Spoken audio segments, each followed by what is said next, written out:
In this video, I'm going to tell you about a new contender to the Kickstarter crown in wargaming.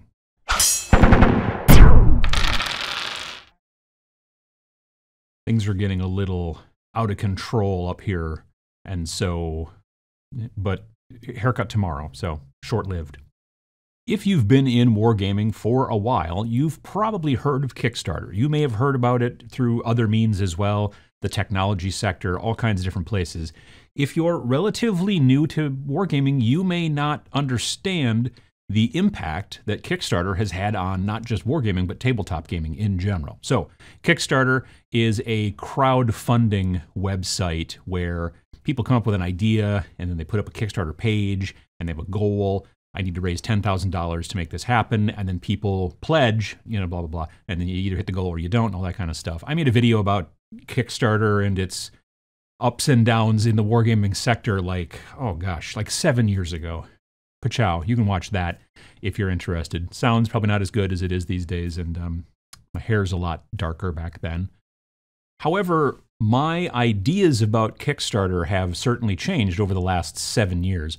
I am finding that I am basically backing far fewer Kickstarters these days in the wargaming sector. And I've been lucky, knock on wood, but I have never backed a Kickstarter that hit its goal and then never delivered. There are some out there. They're not the norm, but they're not necessarily absolutely rare either.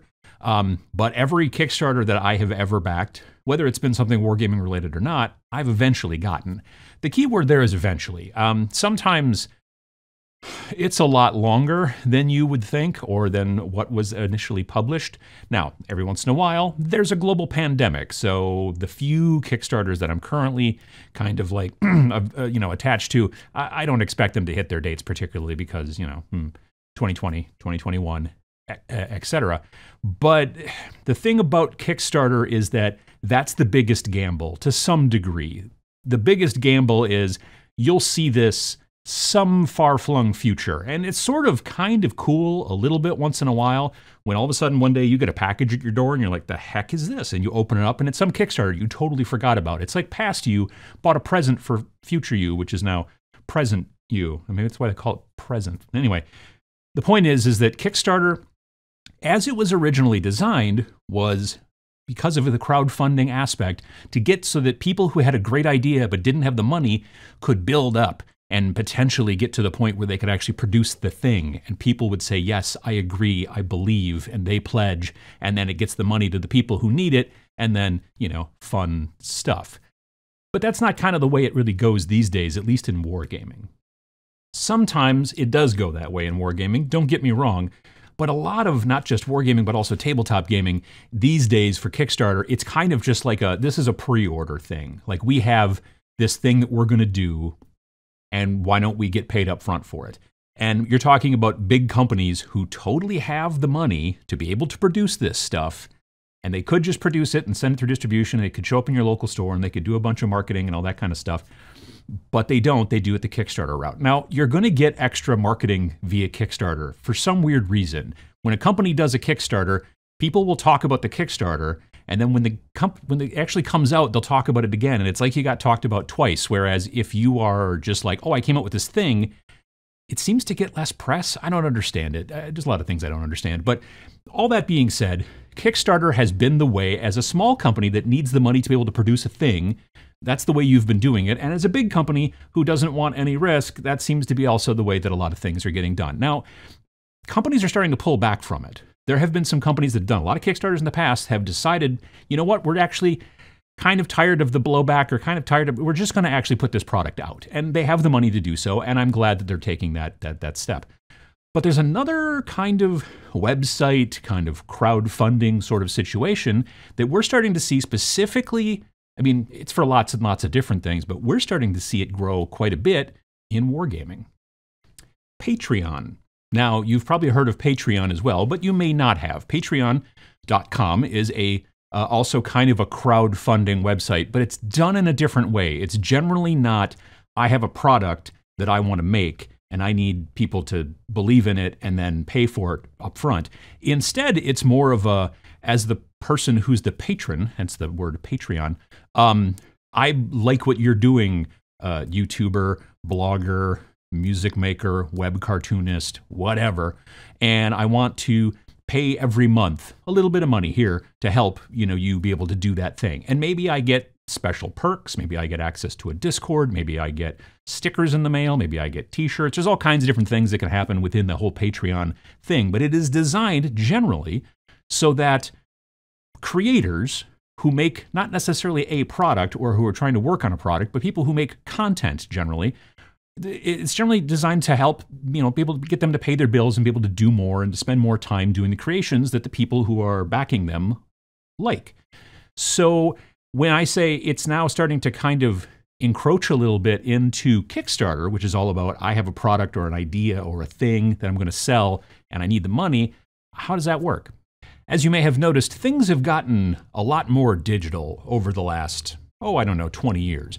Things have gotten a lot more digital over the last year because of the pandemic and stuff. But what I'm talking about in wargaming is that you are starting to see a big group of people who are 3D sculptors. And 3D sculptors, I don't mean like they use putty and a little thing. And I'm talking about they use computers and mice and a keyboard, and they make these amazing looking 3D sculpts, right? And they are producing these 3D sculpts, and then they are getting people to pay monthly to be a member of their 3D Sculpt club and get access to those 3D sculpts. Now you may say, if you're relatively new to the hobby, well, what do I want with a computer file of a cool looking whatever? It's because then you 3D print it. You have like a resin printer, or you have a friend with a resin printer. And then what you're doing is you're paying 8, 9, 10, 12 bucks a month, whatever it might be, and you're getting access to 10 to 20 or more new models every single month to fire through your resin printer or whatever, or your friend's resin printer. And then you're helping to support them. They're getting to work directly with customers. In the past, most 3D sculptors had to work with game companies. And so there would be a game company that would be like, hey, we're looking for this for a project. And you'd have a whole bunch of 3D sculptors who would try to get that gig, and it wouldn't necessarily work out.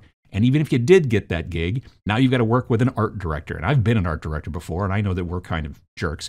And so, it's just kind of a bummer and the whole thing. Now, if you're a 3D sculptor, you can just keep making products. Just keep making 3D sculpts on your computer all day long. That's your new day job. Because you might have 1,000, 2,000, 5,000, 10,000 people who are paying you 10 bucks a month to get access to all those sculpts that you work on month after month after month. So you've got, admittedly, lots and lots of clients, but you're not necessarily answering to someone who's like, yeah, but can you make the gun a little longer, but not too long? That kind of thing. You just make sculpts, and if people like them, they pay for your Patreon, and if they don't, they don't. That, I think, as a creative, would be incredibly freeing. And because of some of the success of some of the early ones that I'm familiar with, Titan Forge is a particular one out of Poland, who has been doing amazing work month after month after month, you're starting to see a lot of these sculptors all of a sudden not being particularly interested in working with anybody who's looking to commission them, because they've got an entire audience of people who are paying them to keep doing the thing that they're doing month after month after month. Now, admittedly, not everybody has a 3D printer, like a resin printer or whatever, or even a friend with a resin printer. So this isn't widespread. It's getting more and more widespread, but it's not widespread yet, as 3D printers get better and better and cheaper. And I got to be honest with you, they're pretty good right now. I've got a friend of mine who's printing me some models, some STL files for a project, and they're looking spectacular. And I've really been impressed with the quality of a lot of these things. I talked about not particularly wanting a resin printer myself, ciao, and some of those issues that I've got are starting to get mitigated and things like that. But also, if you've got a friend who's got one, they probably want to print stuff, and they don't just want to sit there and just print stuff, but if you can give them some money and say, hey, can you print these for me? And everybody wins. It's one of those type of deals. So if you're interested, take a look at a lot of the different 3D sculptors on Patreon and find the stuff that you dig, and then you can help support that person. Now, you might say to yourself, but Uncle Adam, what if I just want this one model because it's super cool and it really speaks to me? I mean, like, not actually speaks to me, but you know what I'm saying? It's just like, I think this is awesome, but I don't want to necessarily pay every single month, or this was part of their, Patreon drive from 2 months ago and it's no longer available anymore, then what's the point? What do I do? Well, most folks who have these monthly Patreon things, eventually, like usually like a month or maybe 2 months after the people who are supporting them on Patreon get access to them, they will take the majority of these models, if not all of them, and put them onto a bunch of different websites out there that sell, like a la carte, just single STL files. My Mini Factory is one of the biggest ones, and I've bought a bunch of stuff from them myself, and but there's a ton of them out there. So if you're a Patreon creator, you're going to be putting this out there, and the people who pay you every month are going to get access to all of it, and then usually, like I said, next month, month after, whatever, boom, they all start to show up singularly. So if you're not a Patreon backer for that particular sculptor, you can still go through on these websites and go, I want that model, and I want to get it printed by my friend or some service online or whatever, and then I'm going to paint it and I'm going to use it in whatever game. This kind of access to just so many more models than we've had in the past, whether it's like, I love this sculptor's work, so I'm just going to keep getting everything they produce, or whether it's the pick and choose that you get by going through some of these a la carte websites, we've never had access like this before. And all of these things that you're seeing in these a la carte websites that are coming from the Patreon supporter sites, none of this would be available most likely, or at least not nearly as much, if it wasn't for the crowdfunding through Patreon. So it's changing our wargaming landscape, I think these days, and I'm talking about literally in the last year, year and a half, quite a bit more than even Kickstarter has. And it's not just 3D sculpts either. There are now game companies who are looking at this, very small, usually indie game companies, who are looking at this kind of as a gaming as a service. Within software, you're getting more and more software as a service, products out there. Instead of like, you buy this piece of program from us, you buy this piece of software from us, now you pay a monthly subscription, which frankly a lot of people are bummed out about.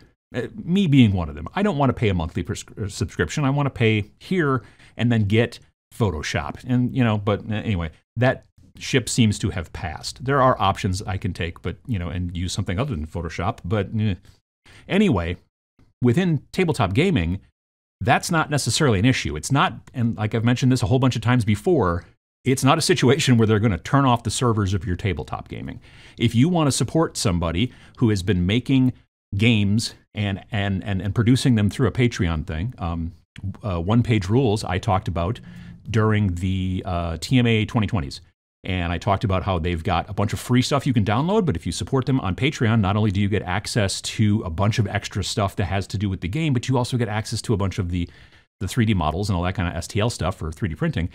That whole concept you could support for like a month or two and then stop if you wanted to, or maybe your employment thing changes or whatever. And it's not like all that stuff's going to turn off like your Photoshop will.